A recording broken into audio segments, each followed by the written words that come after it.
So I'd like to kind of start with the most recent. So obviously we have the DOJ now going and talking to PAC4. They want to review the licenses. What are you expecting the outcome of that review to be? Well, Kelsey, that's something new that we are seeing with POGOs. I'm sure you're well aware of what POGOs are and the operations, but we're seeing a trend right now, and this is also based from our talks with some government agencies and also the news reports from DOJ, that the POGOs are morphing from purely gaming. Some of them are going into crypto scam or other scamming activities. And this is a cause of concern because they're morphing into a scamming activity. But deeper than that is the human trafficking issues. I wouldn't be surprised if these scamming activities are indeed related to the POGO entities. And we're also doing our own cross-checking to see if these entities are the POGO entities, or even though the names are not the same, but the addresses are the same. Apparently, they can change names easily, but the establishment is the same. So we're also doing our own validation internally and also with the authorities. You have previously said that POGOs are useless for the country, especially within the review from the Senate Means and Ways Committee. I think your report, you said that the POGOs themselves are useless. I'm assuming you're including both the licensed and the unlicensed operators within that. Why would you say that the operators are useless? The revenues that we are deriving from POGOs based on the 2022 report is less than 1% of our total revenues, meaning the contribution to the total tax revenues of the country is less than 1%. In terms of economic contribution, it's also less than 1%. So in other words, if POGO disappears from our shores, we will not feel it. But we feel the crime that is happening. For example, the Chinese embassy sent a letter to the National Bureau of Investigation as late as February of this year, asking for help because some Chinese individuals are held against their will in POGO facilities. We also got reports from the National Bureau of Investigation that just this year alone, January, February, March, there were human trafficking reports that were reported to the National Bureau of Investigation. So my point there being is we're not getting the revenues that were promised to the Philippines, but yet we're getting the crimes and we're feeling the crimes that are being perpetrated here in the Philippines. And the adverse impact because of those crimes happening in the Philippines is our reputational damage. The reputational damage that's being created by this crime deters investments from coming in, deters tourists from coming in. So it's not contributing to the Philippines. So my point there, it's useless because even though they disappear from our shores, we won't feel it. But we feel the crime that is happening because of their presence. Now, President Marcos himself has said that he is in favor of shutting down POGOs if that's deemed to be the best option. I know you've spoken with him before. Have you heard any updates from the president regarding his viewpoint on shutting down POGOs? I submitted my report to Malacanang, to the palace, because the executive secretary in one of the hearings here mentioned that they want to see the report. They are also doing their own due diligence, but they also want to consult the Senate and cross-check the facts in our investigation. So I submitted that about 2 weeks ago. So I think they're in the process now of evaluating what is the best for the country. Now, there was also a mention of maybe giving them 3 months to completely close up operations, shut down everything, eject all the foreign nationals. Do you think that that's an accurate timeline if there is the decision to completely cancel all POGO licenses? That 3 months was based on our own analysis on winding down a firm in the Philippines. It really, there are certain documentary requirements to wind down any business in the Philippines.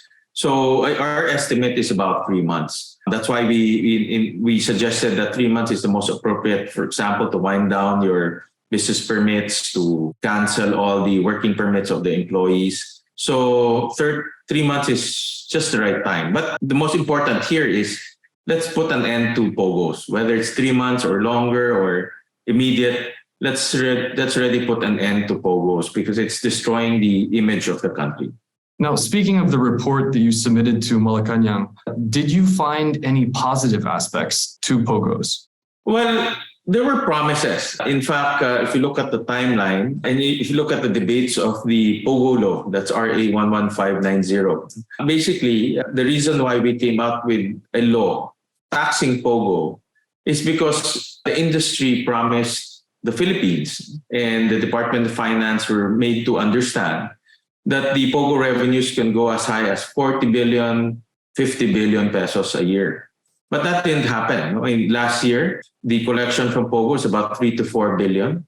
So that's far cry from the estimated. But the crime being linked to POGO from 2019, 2020, 2021, even last year, even this year, are constant. Now, PAGCOR has hit back on some of the statements that were made about POGOs and the negative contributions that they've had. They've pledged to clean up the industry and ensure that only regulated operators are working. Do you think that PAGCOR could be successful in trying to eliminate all of the negative aspects of POGOs while still letting them be licensed in the country? Definitely not, Kelsey. There's a fundamental flaw in the structure of POGO. It's a regulator and an operator in one. On one hand, they're making so much money from POGOs.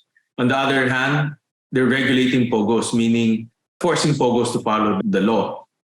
And if they force POGOs to follow the law and regulation, it will eventually cut a lot of the revenue stream. So you want one hand, you want more revenue, the other one, you're regulating it. So in my view, if this fundamental flaw is present, as long as it's there, it's not going to be effective.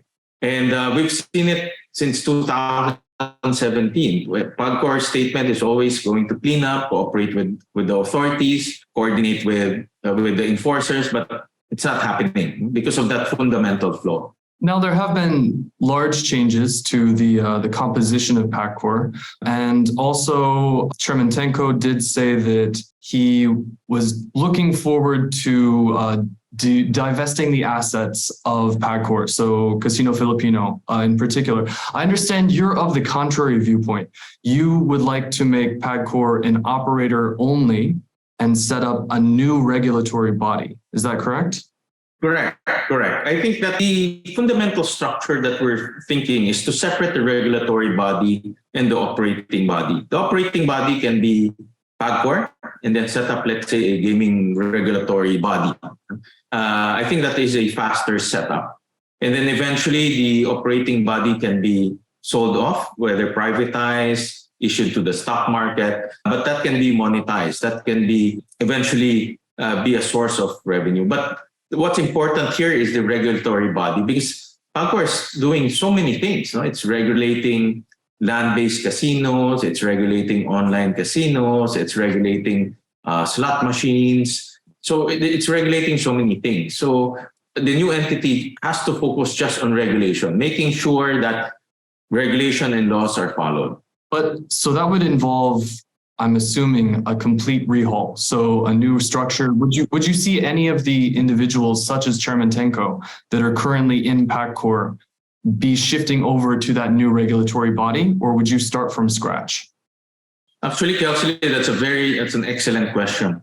It's a very good question because every new administration, and you can look at the records through the internet, every new administration, their campaign promise and their promise to the people is always to privatize PAGCOR, to sell off PAGCOR. But once they're there and they enjoy the perks of PAGCOR, they forget about these things. I've heard the privatization model and promise so many times. But I think what happened here because of POGOs, it became so glaring that the conflict of interest is not working. And it's causing lives in our country. Because the conflict of interest, as a regulator, PAGCOR should be the one really pushing to shut down airing POGOs, to investigate airing POGOs, but they're not doing that. Of course, they say they're coordinating it, but there's no push. That's why we're seeing all of these criminal activities flourishing in our country.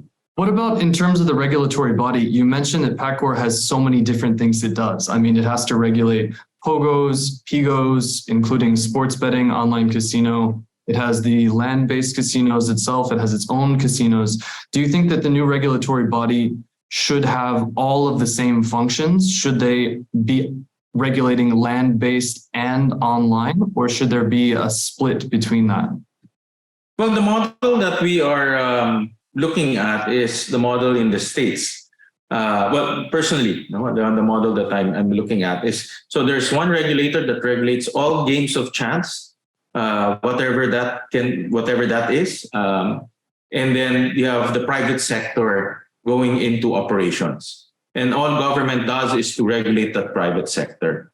Whether the regulation comes in the form of gaming tax or other forms, government just focuses on regulation, making sure that they follow the rules. For example, I'll give you a very basic example, Kelsey, like gambling addiction. That's a real problem also. It might be not as highlighted in the Philippines, but PAGCOR has, because it's doing both things, it doesn't promote to stop gambling addiction, because on the other hand, they're making money on gambling addiction, but on the other hand, they know it's not good for the country. So that's another glaring conflict of interest that's not working to the best interest of society.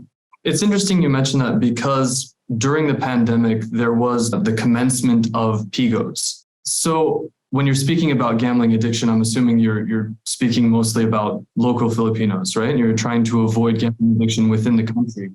So what is your viewpoint on POGOs? Should they also be allowed? It has to be regulated. It has to be regulated. From what I understand from POGOs, it's allowed to get local bets. And I think these are sports-oriented online bets, if I'm not mistaken. But it has to be regulated. Number one, they cannot accept bets from minors. Second, we have to make sure that there's a certain limit on bets as well. It cannot be unabated bets. If you remember the e-sabong, I don't know if you're familiar with that, Kelsey. The e-sabong was a disaster. It was, in fact, some of the politicians said it was a new drug, a new shabu, because everyone was addicted. As young as 6 years old, were betting on sabong. So we should not repeat that mistake. Because e-sabong created a lot of societal problems, broken families, policemen getting indebted. That should not happen anymore. So in other words, we have to regulate that form of gaming. Now, I understand that your family does have some ties to the gaming industry, but I wanted to ask, are there positive aspects to gaming overall? We've seen the great success of Entertainment City. We've seen the growth of Clark. We've seen what this can do in terms of the creation of jobs and training opportunities. So is there a part of the gaming industry which needs to remain in the Philippines, basically land-based? And should the Philippines be looking to eliminate some of the other online options?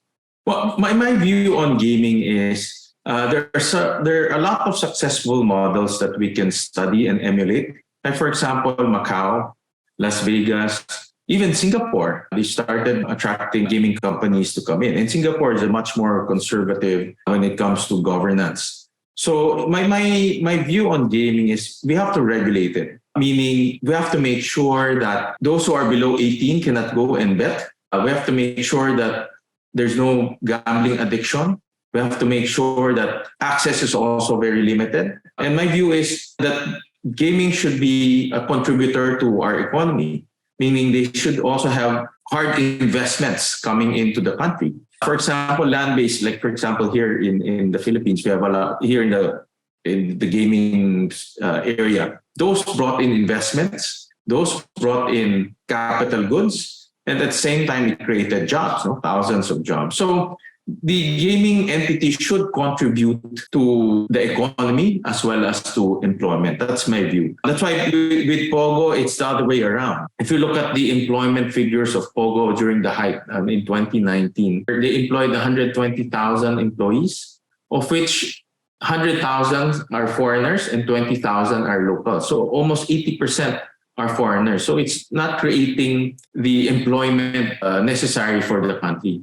And then we looked at all the balance sheet of the POGOs, all 120 plus service providers, 60 plus licensees.